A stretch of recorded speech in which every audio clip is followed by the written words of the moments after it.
Halo beban keluarga, gimana? Udah nyari kerja belum? Apa masih nyaman menghabiskan harta orang tua? Kita lanjut nih ke Fobia 2. Di sini Fobia 2 ada 5 segmen, dimana kalau Fobia 1 cuma ada 4 segmen. Tanpa basa-basi lagi, mari kita bahas. Dan seperti biasa, pembukaan sakral dulu. Sinematik heula.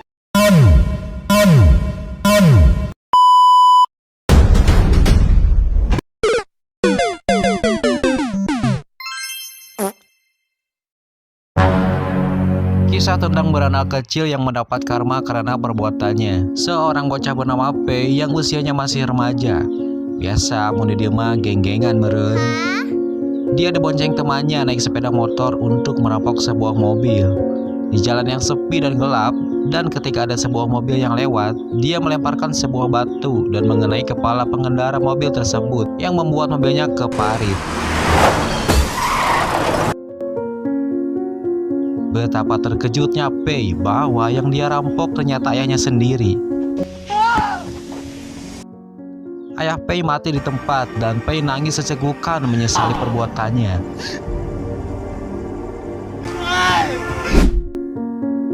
Karena yang dilakukan Pei adalah tindakan kriminal, ibu Pei sengaja memasukkannya ke pesantren supaya dia tidak masuk penjara. Dan semoga saja setelah Pei keluar nyantri di sana, dia akan menjadi anak soleh. Ternyata orang tua Pei sudah pisah karena ibu Pei kabur dengan laki-laki lain. Oh, bagian merenya indung teh.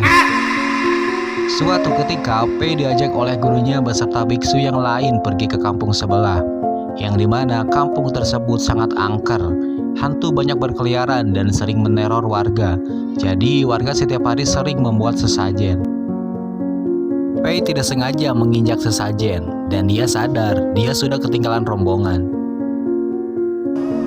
Pei sampai di tempat ritual persembahan, dia termenung melihat ada tiang besar yang di atasnya banyak sesajen.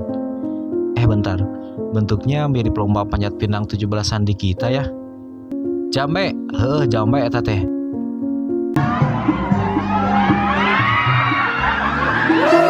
Sang guru menjelaskan, itu pohon ibung. Pohon ibung sebangsa pohon palem yang digunakan dalam ritual hantu lapar.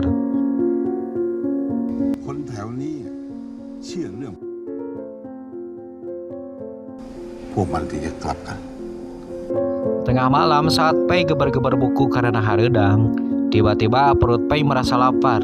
Dan Pei ingat waktu tadi melewati jalan ke kampung sebelah, dia banyak melihat makanan atau sesajen.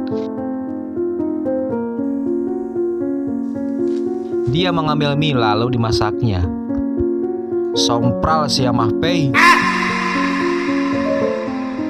Kakak senior Pei mengingatkan untuk mengembalikan ke tempat semula karena itu sesajen. Dan mereka rebutan mangkok mie dan Pei bilang lepaskan. Tapi kalian mau tahu nggak? Ternyata kakak senior Pei tidak memegang mangkoknya. Oh my mom, mangkoknya ternyata melayang lalu tumpah guys.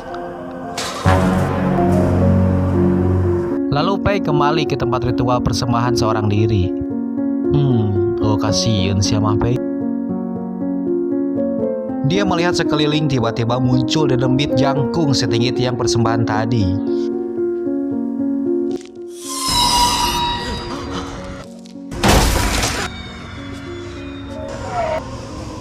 Pei lari dan saat dia sedang sembunyi, tiba-tiba ada suara kekeresekan di atas pohon. Ternyata itu si dedembit.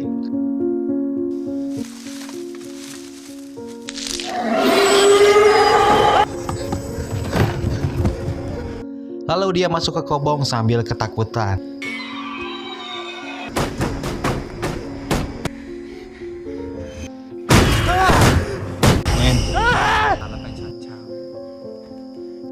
Siangnya, guru dan para biksu mengunjungi tempat persembahan. Mereka kaget karena tiang persembahan rubuh, dan ini pertanda buruk karena hantu lapar akan terlahir kembali dalam pertukaran jiwa yang terkutuk.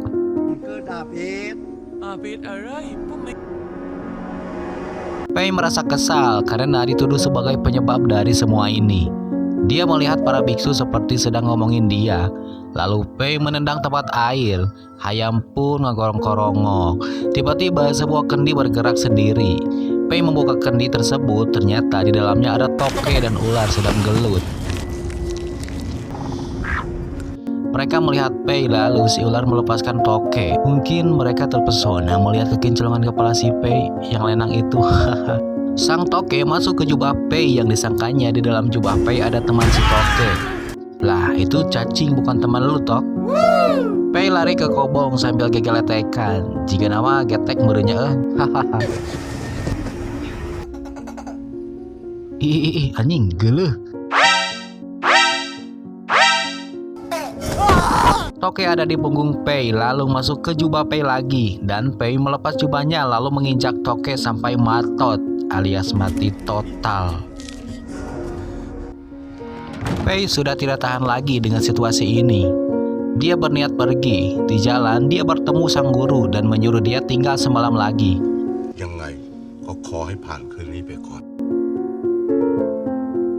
Pei malah mendorong sang guru sambil melanjutkan perjalanannya.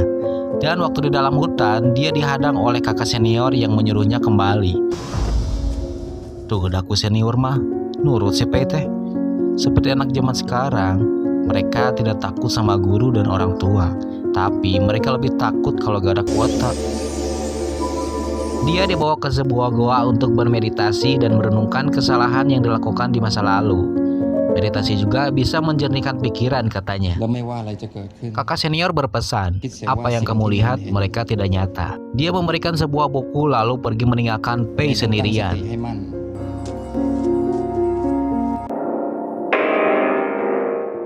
Saat Pei melakukan meditasi, gambaran-gambaran kesalahan Pei di masa lalu muncul yang membuat Pei menangis menyesali perbuatannya.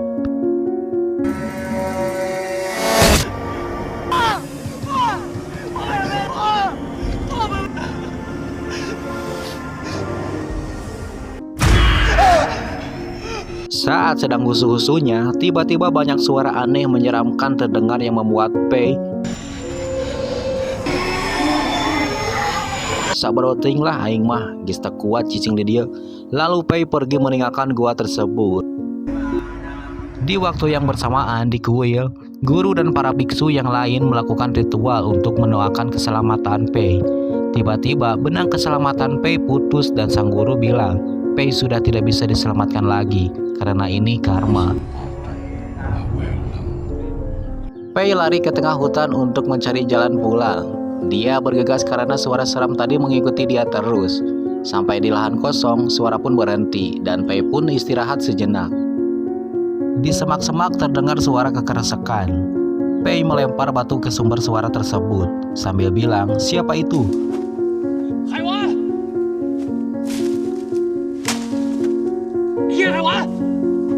Tiba-tiba sebuah batu melayang ke wajah Pei yang membuat mata kirinya terluka. Batu kedua membuat gigi Pei patah. Batu ketiga membuat Pei tidak berdaya. Batu keempat membuat Pei diam. Batu kelima membuat Pei pasrah. Dalam kepasrahan, dia mengambil ponselnya lalu menghubungi ibunya.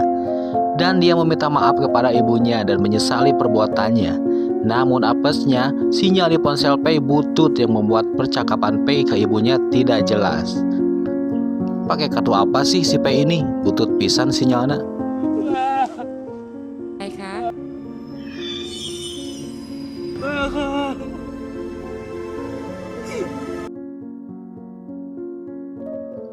Pei akhirnya meninggal dan arwahnya menjadi dedemit jangkung penghuni kampung tersebut. Film pun selesai.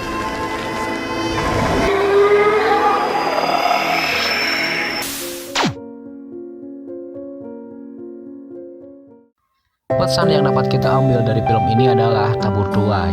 Apapun yang kita lakukan, semuanya akan kembali kepada kita. Kebaikan yang kita lakukan akan kembali sepenuhnya kepada kita. Dan sebaliknya, keburukan yang kita lakukan juga akan sepenuhnya kembali pada kita. Ingatlah lagu coklat yang judulnya Karma. Udah, sekarang gak ada kata-kata bijak Thailand. Aingnya mau ngomong dulu ke emak biar dibeliin Satria F yuk.